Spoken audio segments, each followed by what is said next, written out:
You're listening to POV, the Portland Ovations podcast. I'm Galen Koch. It's been a difficult year for artists, performers, and makers in Maine. Even the word difficult seems insufficient to describe the effects of the pandemic on Maine's creative community. The coronavirus forced venues to shut down and made our beloved gatherings unsafe. For Portland Ovations, the disappearance of in-person, live events struck at the heart of the organization's mission for community well-being. And so, like many businesses and organizations this year, Ovations continues to pivot and is now refocusing funding to support Maine artists and the creation of new and original work. Ovations' new commissioning project supports 5 performing artists living and creating in Maine, and also includes a partnership with the Abbey Museum to create a performance of Wabanaki stories for young audiences in school and family settings. Over the course of this season and into next, audiences are invited into the creative process of 5 Maine artists. Through virtual conversations and seeing works in progress, audiences gain up-close, behind-the-scenes, candid insight into the real work of creating new performance. By commissioning the creation of these performing arts experiences and sharing these works through its in-person and virtual communities, Portland Ovations not only brings the world to Maine, but brings Maine artists to the world. In this episode, we meet writer, playwright, and anti-trafficking advocate, activist, organizer, and educator, dee Clarke. I'm dee Clarke, and I like to be called Dee, and it's a lowercase D-E-E. Dee is the founder of Survivor Speak USA. Based in Maine, Survivor Speak USA works to end sex trafficking and exploitation through elevating the voices of survivors. The organization combines outreach, education and training, legislative policy advocacy, and intensive survivor mentorship and leadership development to carry out its mission. And it's an organization that's Black-led by Black women, a nonprofit that addresses sexploitation and sex trafficking. And our belief is, and our mission is, and we're living it out, is to have survivors in the forefront leading the way. As stated on the organization's website, www.survivorspeakusa.org, part of SSUSA's programming is a Survivor Advocacy and Leadership Training Program, or SALT for short. That program enables survivors to begin healing, build fellowship, and develop into survivor leaders. So it's our voices, our healing, our experiences that are leading our organization. And we mentor other survivors that are coming out of the life of sexploitation and sex trafficking to then also be leaders like ourselves, so that there isn't just one person. For Portland Ovations' commissioning project, Dee is writing and staging the drama The Last Girl. The play is based on her 2014 testimony to the Maine Human Rights Commission, in which Dee recounted her own personal experiences of being sexually trafficked as a child. I never really called myself a writer or a playwright until these last couple of years. And that's probably because of Renee Goddess, who is my niece, but also who spent time with me doing a professional development long-term workshop. The play that is happening now through Portland Ovation is a really important play. The name of the play is The Last Girl. And The Last Girl is also a term that we use, and it's a campaign for Survivor Speak. The last girl is Black, brown, indigenous, and can be trans, is young, but can be an adult too. They're the most trafficked being in Maine, in the United States, nationally and globally. That is enough to say we have to do something. And where I found the term is I went to India a long time ago, and it was called the Last Girl Congress. And they were talking about, they have a caste system, and you're born into a caste, and if you're born into this caste of poverty and so forth, you can't even dream your way out, that you just settle for it. And I'm going to use their terminology, low caste girls and families feared very horribly. They were going to end up being harmed somehow or some way, sold by uncles, sold by parents, tricked into going to some school and never coming back. And they ended up being prostituted, really young girls. And what happened to them as they aged, and just kept doing that because they were under control of perpetrators, some of them aged out from old age and got sick, or other reasons that got sick, and they were thrown out onto the street and forgotten about. And here in Maine at that time, I was talking about women that couldn't access services as the forgotten women, and saying these women are forgotten, we have to see them, we have to help them. And when I went to India, I saw me. I saw my experience. I saw other women's experience that I knew here in Maine and in Boston. And I said, wow, we were last girls. And we never, ever had any justice. No one kind of helped us come out of that. So the play that I'm doing with Portland Ovation is The Last Girl. And it definitely is a response to, I'm really upset with the state of Maine because I went to a hearing to testify and to tell my whole story of what happened to me as a child, all the nitty-gritty stuff, because that whole hearing was because Maine was saying, we're going to step up, we're going to do it different, because now we see that we have not addressed sex trafficking for children or for adults, and we want to get it different. We see women as victims, we want to help them, we're going to be different. And I was excited, and I told them everything.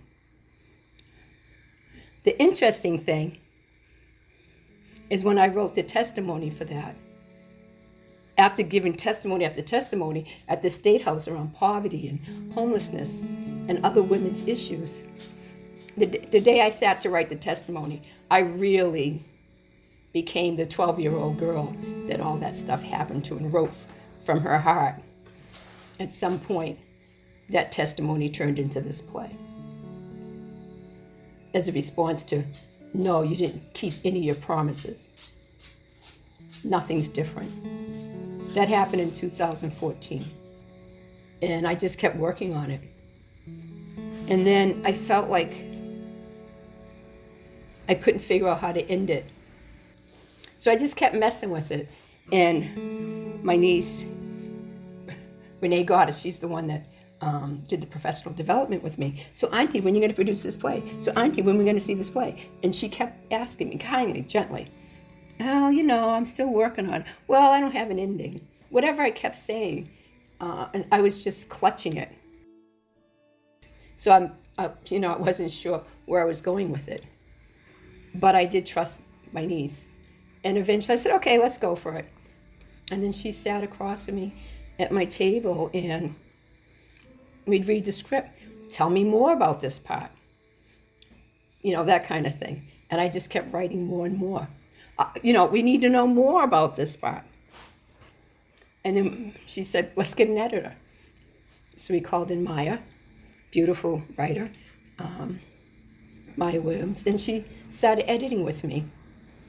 And then we grew a relationship, and now we called in some music people. And then, Portland Ovation got involved.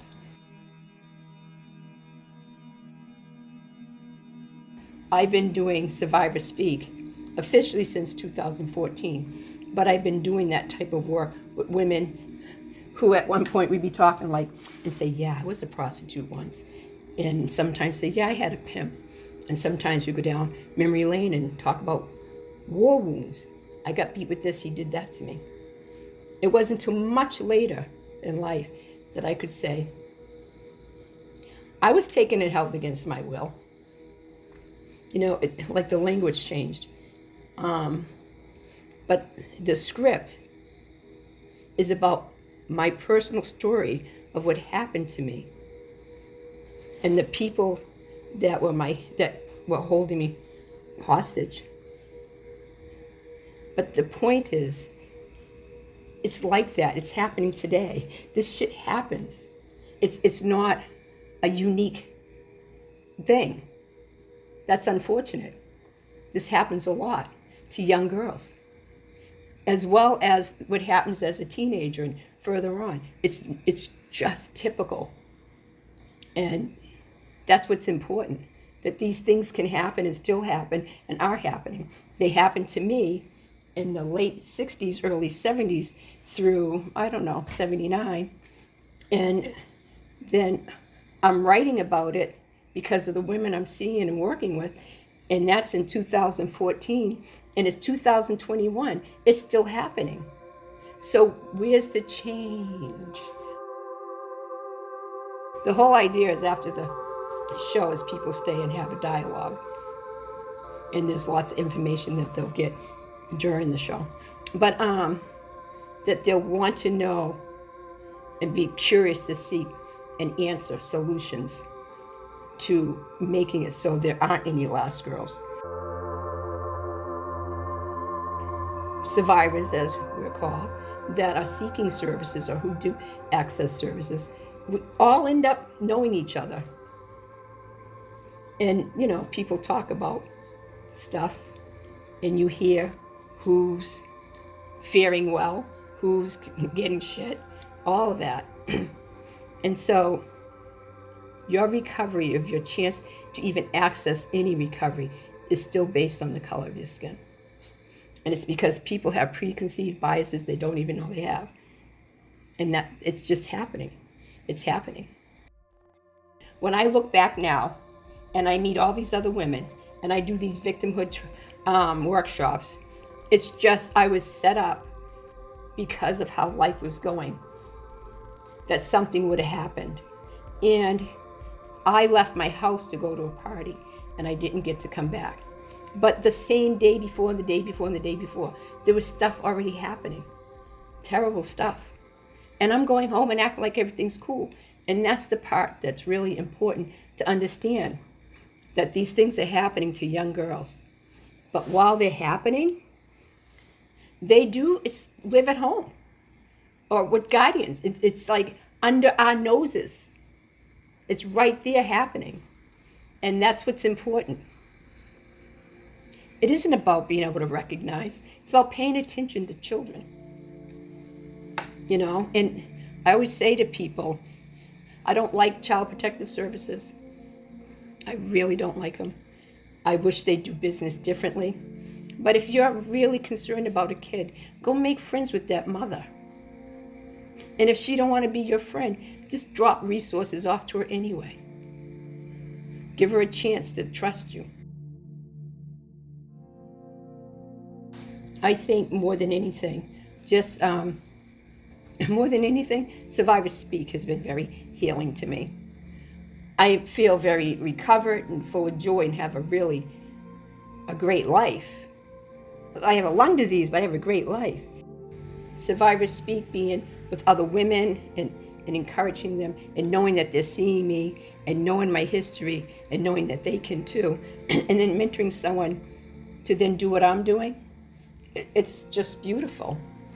It's just amazing. And I'm getting to witness that. So that's really healing. I'm witnessing that I had an idea and it worked.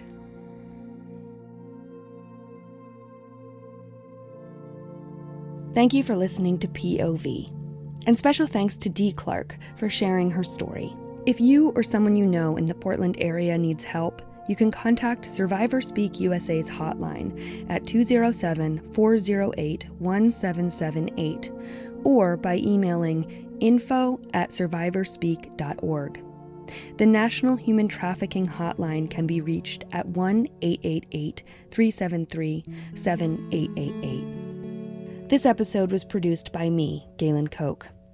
Stay tuned for more episodes from the Maine-based performing artists in Ovations Commissioning Project. Dance artist Riley Watts, musician Samuel James, and artistic collaborators, writer Karem Durdag and musician Andy Happel.